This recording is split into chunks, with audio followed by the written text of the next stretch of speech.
ಆಂಧ್ರ ಪ್ರದೇಶದಲ್ಲಿ news 18ನ mega exit ಪೋಲ್ನ result ಇರುವಂಥದ್ದು 19 ರಿಂದ 22 ಸ್ಥಾನಗಳಲ್ಲಿ ಆಂಧ್ರ ಪ್ರದೇಶದಲ್ಲಿ ಈ ಬಾರಿ ಗಳಿಕೆಯನ್ನು ಮಾಡಿಕೊಳ್ಳಬಹುದು NDA ಅನ್ನುವಂತಹ ನಿರೀಕ್ಷೆ ಇದೆ. 19 ರಿಂದ 22 ಸ್ಥಾನಗಳಲ್ಲಿ ಗಳಿಕೆ ಮಾಡಿಕೊಳ್ಳಬಹುದು. 5 ರಿಂದ 8 ಸ್ಥಾನಗಳಲ್ಲಿ ಮಾತ್ರ YSRCP ಗೆಲ್ಲೋದಕ್ಕೆ ಸಾಧ್ಯ ಆಗಬಹುದು. YSRCP 5 ರಿಂದ 8 ಸ್ಥಾನಗಳನ್ನು ಗಳಿಸಬಹುದು.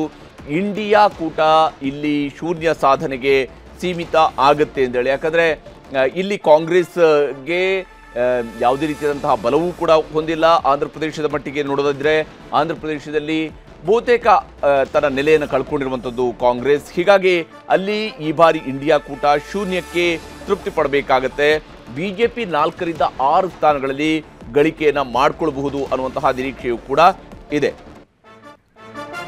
ಇದರ ಜೊತೆಗೇನೆ ತೆಲಂಗಾಣದ ವಿಚಾರಕ್ಕೆ ಸಂಬಂಧಪಟ್ಟಂತೆಯೂ ಕೂಡ ನೋಡೋಣ. ತೆಲಂಗಾಣದಲ್ಲಿ ನ್ಯೂಸ್ 18 ನಡೆಸಿರುವಂತಹ ಮೆಗಾ ಎಕ್ಸಿಟ್ ಪೋಲ್ನ ಪ್ರಕಾರ NDA 7 ರಿಂದ 10 ಸ್ಥಾನಗಳು, ಇಂಡಿಯಾ ಕೂಡ 5 ರಿಂದ 10 ಸ್ಥಾನಗಳನ್ನು ಗಳಿಕೆ ಮಾಡಿಕೊಳ್ಳಬಹುದು ಅನ್ನುವಂತಹ ನಿರೀಕ್ಷೆ ಇರುವಂಥದ್ದು.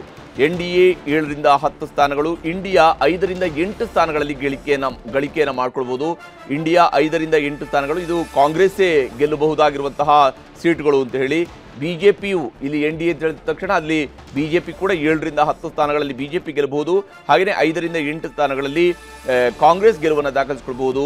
ಇನ್ನು BRS ಮತ್ತು AIMIM ಸೇರಿದಂತಹ ಇತರರು 3 ರಿಂದ 5 ಸ್ಥಾನಗಳಲ್ಲಿ ಗೆಲುವನ್ನು ದಾಖಲಿಸಿಕೊಳ್ಳುವಂತಹ ಸಾಧ್ಯತೆ ಇದೆ.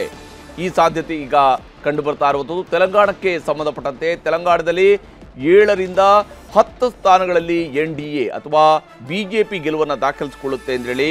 5 ರಿಂದ 8 ಸ್ಥಾನಗಳಲ್ಲಿ ಇಲ್ಲಿ ಇಂಡಿಯಾ ಮೈತ್ರಿಕೂಟ ಕಾಂಗ್ರೆಸ್ ಮೂಲಕವಾಗಿ ಗೆಲುವನ್ನು ದಾಖಲಿಸಿಕೊಳ್ಳುತ್ತೆ ಅನ್ನುವಂತಹ ನಿರೀಕ್ಷೆ ಇದೆ. BRS ಮತ್ತು AIMIM ಸೇರಿದಂತಹ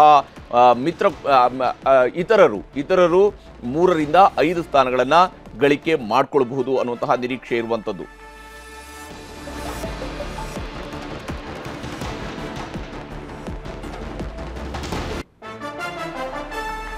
ಹೀಗೆ ಒಟ್ಟಾರೆಯಾಗಿ ದಕ್ಷಿಣ ಭಾರತದಲ್ಲಿ ನಡೆಸಿರುವಂತಹ ನ್ಯೂಸ್ 18ನ ಮೆಗಾ ಎಕ್ಸಿಟ್ ಪೋಲ್ನ ರಿಸಲ್ಟ್ ಪ್ರಕಾರವಾಗಿ NDA 51 ರಿಂದ 54 ಸ್ಥಾನಗಳಲ್ಲಿ ಗೆಲುವನ್ನು ದಾಖಲಿಸಿಕೊಳ್ಳಬಹುದು ಅನ್ನುವಂಥದ್ದು ಇದೆ. ಇಂಡಿಯಾ ಕೂಟ 64 ರಿಂದ 67 ಸ್ಥಾನಗಳಲ್ಲಿ ಗೆಲುವನ್ನು ದಾಖಲಿಸಿಕೊಳ್ಳಬಹುದು. ಇಂಡಿಯಾ ಕೂಟ 64 ರಿಂದ 67 ಸ್ಥಾನಗಳಲ್ಲಿ ಗೆಲುವನ್ನು ದಾಖಲಿಸಿಕೊಂಡ್ರೆ NDA 51 ರಿಂದ 54 ಸೀಟ್ಗಳನ್ನು ಗಳಿಕೆ ಮಾಡಿಕೊಳ್ಬಹುದು ಅಂತೇಳಿ.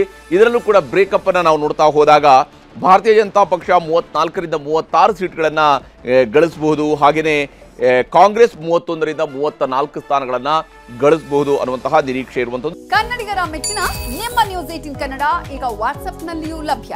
ಕರ್ನಾಟಕ ಮತ್ತು ದೇಶ ವಿದೇಶದ 360 ಡಿಗ್ರಿ ಸುದ್ದಿ ವಿವರವನ್ನ ನೀವು ನಿಮ್ಮ ಕೈ ಬೆರಳುಗಳಲ್ಲಿಯೇ ಪಡೆಯೋದಿಕ್ಕೆ ಈ QR ಕೋಡ್ ಅನ್ನು ಸ್ಕ್ಯಾನ್ ಮಾಡಿ. ನಮ್ಮ ಚಾನೆಲ್ ಅನ್ನು ಫಾಲೋ ಮಾಡಿ, ನೋಟಿಫಿಕೇಶನ್ ಆನ್ ಮಾಡಿ.